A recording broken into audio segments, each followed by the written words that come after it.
Hello दोस्तों, मेरा नाम डॉक्टर अतुल, चीफ फिजिशियन आराधना एयर क्लिनिक मन्नारगढ़। आज मैं आपके सामने एक नया टॉपिक लेके आया हूँ। हम एक आयुर्वेदिक मेडिसिन के बारे में डिस्कस करेंगे। उसका नाम है दशमूला अरिष्ट। वीडियो पर जाने से पहले अगर किसी ने सब्सक्राइब करना भूल गए हो तो आप प्लीज़ सब्सक्राइब कीजिएगा और ये वीडियो मैक्सिमम शेयर कीजिएगा ताकि ये जानकारी सब तक पहुँचे। चलते हैं वीडियो की तरफ। दशमूला अरिष्ट। दशमूला अरिष्ट एक ऐसा आयुर्वेदिक मेडिसिन है जो हमारे केरला में एक बच्चे को इसकी जानकारी रहती है। अधिकतर लोगों को ये जो दशमूला अरिष्ट है वो बहुत सा फेमस है, आयुर्वेदिक मेडिसिन है हमारे केरला में।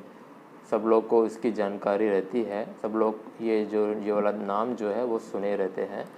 तो इससे क्या होता है कि ये जो दशमूला अरिष्ट जो है मेडिसिन है वो सभी आयुर्वेदिक फार्मेसीज इसको बनाती है और ये जो हमारे प्रदेश के जो व्यक्ति रहते हैं वो ओवर द काउंटर जाके इस मेडिसिन को मांग लेते हैं और इसका यूज़ करते हैं। तो इस वीडियो पर जाने से पहले मैं ये बात कर दूँ, एक डॉक्टर के नाते मैं इसका जो ऐसी जो ओवर द काउंटर जाके मांगने का जो शीलता है उसको मैं इंकरेज नहीं करता, क्योंकि हर एक मेडिसिन का एक यूज़ होता है।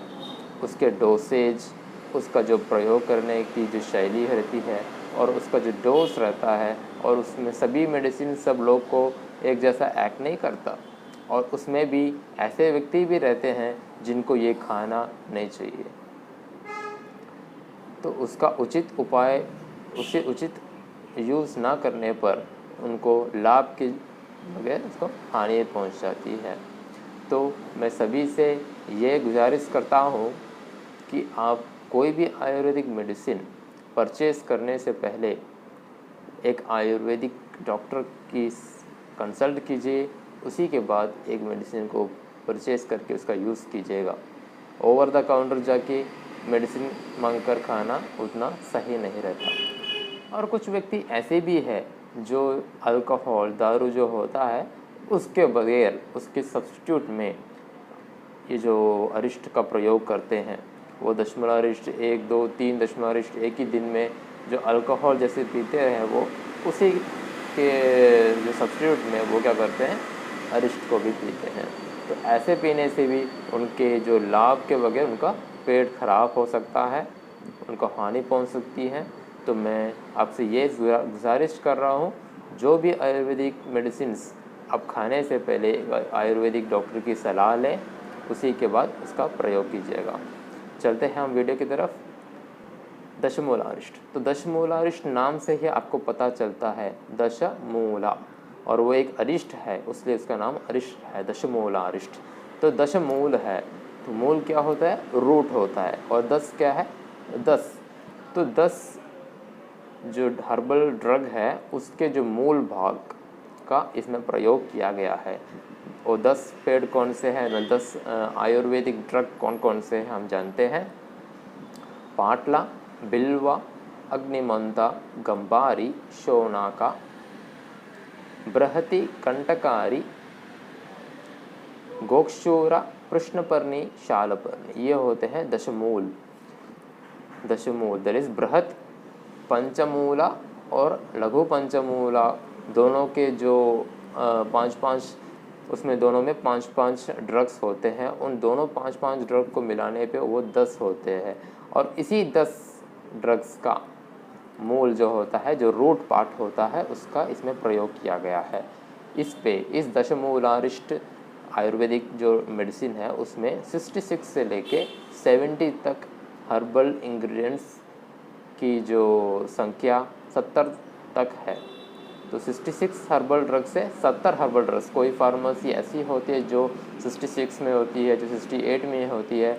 तो हर एक फार्मेसी का अपना एक फॉर्मुलेशन रहता है, अपने पारंपरिक जो फॉर्मुलेशन होते हैं किसी की फार्मेसी के, अधिकतर 66 से 70 के बीच में इंग्रेडिएंट्स पाए जाते हैं। दशमूला अरिष्ट में 10 मूल होते हैं। उसके अलावा चित्रका, पुष्करमूला, कुष्ठ, मंजिष्ठ, देवदारू जैसे आदि मेडिसिन्स और बहुत सारे मेडिसिन हैं, मैं उसका नाम नहीं ले रहा, 66 है मैं बोला है आपसे। तो उसके अलावा उसके साथ घूड का प्रयोग होता है, मधु का प्रयोग होता है, प्रक्षेपक और द्राक्षा, ऐसे इसको प्रिपेयर किया जाता है। ये सब इंग्रेडिएंट्स होते हैं उसके प्रिपरेशन में। दशमूलारिष्ट के जो यूज़ क्या होते हैं, इसका लाभ क्या है, उसका यूज़ कैसे करते हैं देखते हैं।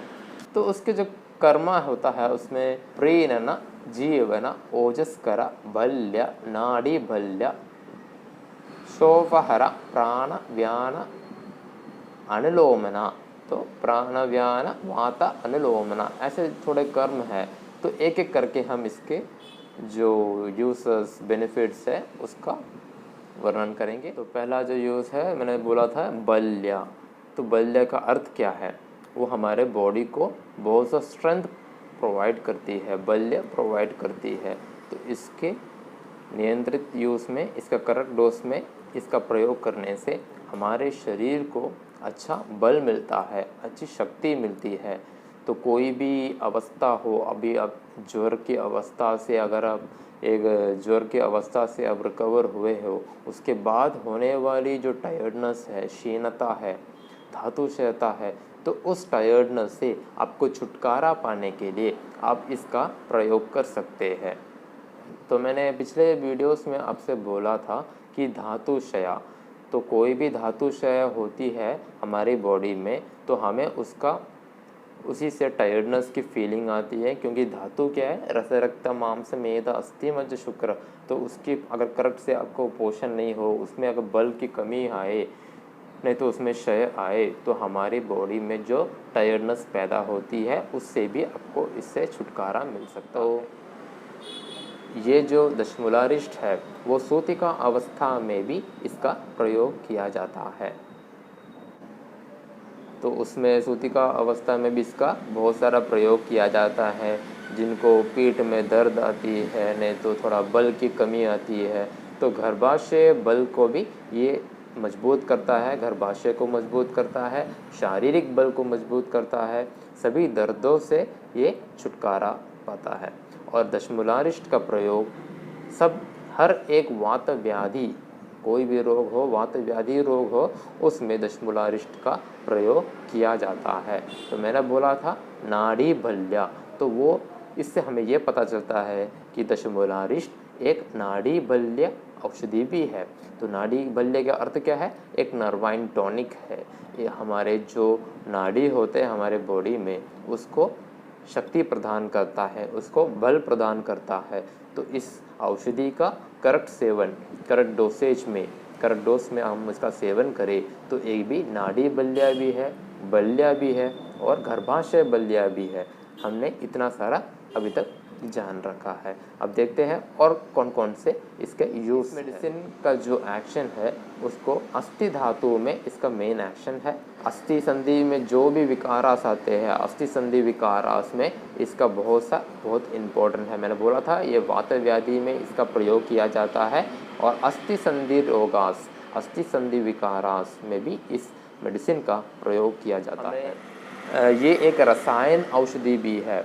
इससे हमारे जो पुरुषों की में जो होती है स्पर्म मोटिलिटी, दशमूलारिष्ट के सही प्रयोग से स्पर्म मोटिलिटी और वाइटैलिटी में भी इसका बहुत सा प्रयोग किया जाता है। और दशमूलारिष्ट जो औषधि है इसका सही प्रयोग करने पर ये हमारी दहन शक्ति और पाचन शक्ति, जो हमारे डाइजेशन हो, असिमिलेशन हो, उसमें सब इसका प्रयोग किया जाता है। इसका उचित डोज खाने से हमारे जो दहन शक्ति, जो अग्नि में पहले बोला था पिछले वीडियोस में मैंने उसकी बात की थी, अग्नि जो हमारी अग्नि जहाँ पे डल होती है, जहाँ पे कम होती है, उस अग्नि को बढ़ाने का काम ये करती है।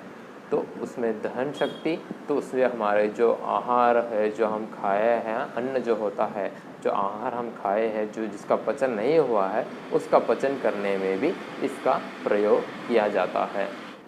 और दशमूलारिष्ट का प्रयोग श्वासकाश रोग में भी इसका प्रयोग किया जाता है। जो राइनाइटिस हो, जो फेफड़े के जो बल की भी ये वर्धना करती है, जो लंग्स का स्ट्रेंथ है उसको बढ़ाती है और हमारे इम्यून सिस्टम को वो उत्तेजित करती है। हमारे इम्यून सिस्टम को भी बढ़ाने में इसका अच्छा रोल है। शिमला मिर्च खाने पर हमारी इम्यून सिस्टम भी बूस्ट हो जाती है। ऊपर इतने सारे जो यूजेस बताए हैं, वहाँ पे दशमूला मिर्च के अलावा उसके साथ उचित अनुपान खाना ज़रूरी होता है। दशमूला मिर्च एकमात्र खाने से इसका प्रयोग उतना लाभकारक नहीं होता, तो उसके साथ उचित अन्य जो द्रव्य होते हैं, अन्य जो मेडिसिन्स होते हैं, उसको भी खाना चाहिए ताकि हमें पूरा 100% रिजल्ट मिल सके।